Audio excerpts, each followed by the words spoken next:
awesome ANGELBLISS Bassinet and Bedside sleeper. Let's do it! So here we are unboxing this nice Bassinet bedside sleeper. Now this was nice and neatly packed. Everything was pretty much wrapped, which is nice, and everything is already pretty much put together.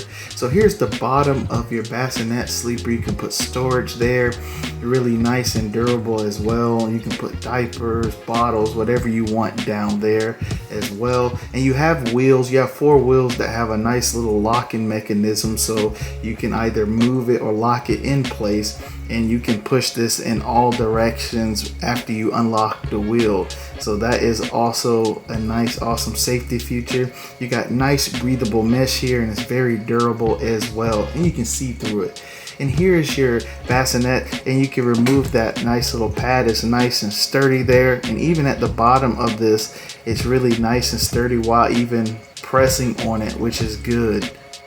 Now also, here's your zipper, which is pretty cool. You just unzip that on both sides, use the little clip there, and now I have easy access if I need to get into there.